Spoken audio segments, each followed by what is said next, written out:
Hey everybody, I'm Adam and I'm dressed all spiffy today because I just got back from seeing John Wick 2 and it is truly a thing of beauty. This movie is elegantly brutal. It's a masterpiece of violence. It just oozes cool the whole movie, and the reason why it's so cool is because it's not even trying. The action is intense and real, and to my untrained eye it seemed like it was a lot of Jeet Kune Do. There's a lot of holds and takedowns. It was brutally efficient. Also, it was Headshot City. John Wick is the master of the double tap, and apparently this movie had a much higher budget, so everybody in this movie gets a headshot. You get a headshot, and you get a headshot, and you get a headshot, and you get a headshot, and you get a headshot, and you get a headshot, and you get a headshot, and you get a headshot, and you get a headshot, and you get a headshot. Everybody gets a headshot! The other reason why this movie is cool is because it uses the conservation of words. Okay, so now here's a comedy pro tip. I've learned over the years that one of the best things you can do with telling a joke is to use as few words as possible. Well, the movie does the same thing, but in building its tension. In fact, there are only a couple of scenes where there's exposition, and even so, those are very light. But the interaction between two antagonistic characters, there's minimal dialogue before the action starts. But each of those short lines has so much deeper meaning that it really ramps up the tension, and the director is smart enough that he allows the scene before the action to take its time to properly build the tension before the action breaks out. Every single facet of this movie just screams quality. The story is great too. It expands upon the events of the first movie, but it doesn't go so big as to ruin everything. Much like, say, another one of Keanu's sequels. Your life is the sum of a remainder of an unbalanced equation inherent to the programming of the Matrix. It helps if you saw the first movie, as the second movie kind of starts a day or so after the events of the first one, tying up any loose ends. And then from there, John is tasked with a job that exposes the audience to the larger world of secret assassins that John is a part of. Now, there's lots of callbacks and scene selections that are very similar to the first movie, which heightens your enjoyment of it if you saw it. But even if you didn't see the first movie, you'll still really enjoy this film. If you're a fan of action movies, you need to go see this movie immediately. The director, Chad Stahelski, who directed the first film and was the stunt coordinator for movies for like the past decade, and his DP, whose name is Dan Lostein, deserve all of the awards. Truly. I know I'm gushing about this, but as good as the movie is, it's truly all about the cinematography and the direction of this movie. It's so good. Actually, it's a masterclass of what action films should be. I will go so far as to say this is the best Western action film in recent history. It's that good.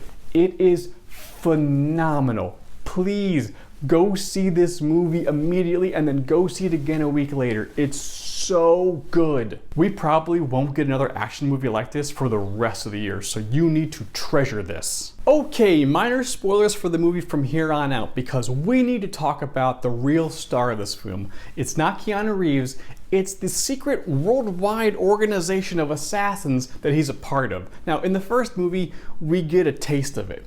But in this movie, we're opened up to a greater scope of what's actually going on the planet, and it is bizarre and mind-boggling. It's global, it's ancient, its currency is gold, as we saw in the first movie, and the more so in the sequel. Everyone is a gentleman or a lady. Like, they murder people, but they're very civilized about it. They staff a small army of suicide girls for secretaries and record keepers. Very progressive. They use Commodore 64 computers because ancient tech like that seems to be hack-proof. There's a shadowy council of 12 that rules over them all, and they themselves are also assassins. There are continental hotels all over the planet, and their rules are absolute. But here's the big thing. Everyone in New York City is an assassin. Everyone. It's shown a couple times in the movie that everyone in my fair city at one point is an assassin. Random busker, assassin. Single mom, assassin. Lost Midwesterners, assassins. Homeless dude, assassin. Friendly cop, assassin. Crazy dude masturbating on the subway, assassin. Hipster douche, assassin. Wall Street douche, assassin. Bodega cat, assassin. There are 8.5 million people living in New York City, and according to this movie, 7 million of them are assassins. Now, I'm not an assassin, I swear to Rao, so I'm screwed I'm just waiting for somebody to not dislike me enough to know a guy who knows a guy who can pay a gold coin for my life. This is no way to live. At the end of the movie, John Wick gets excommunicated from the League of Assassins. Actually, we don't actually have a name for them. I just made that up. So who knows? Anyways, he gets excommunicated. Remember Pokemon Go? Remember Pokemon Go that came out last year and everyone was playing it? It was a couple weeks after the release and somebody found out there was like a rare Pokemon that popped up in Central Park, and then thousands of people swarmed to Central Park to find the Pokemon. That's how this movie ends. John gets excommunicated, and then apparently the whole world's playing Pokemon Go, and everyone gets a cell phone notification. It's like, oh, a rare John Wick became available. Well, I guess I know what I'm doing. Murdering John Wick. I love this movie, and I love this universe, but now it's starting to border on the absurd, because if everyone's an assassin, who are they going to kill? I feel like I need to call in the Templars just to even all this stuff out, because this movie feels like this was Abstergo's nightmare, a world run by assassins. This franchise is entertaining as hell, but the more you think about it, the more of a nightmare it becomes. I might have to do a video to figure this whole thing out.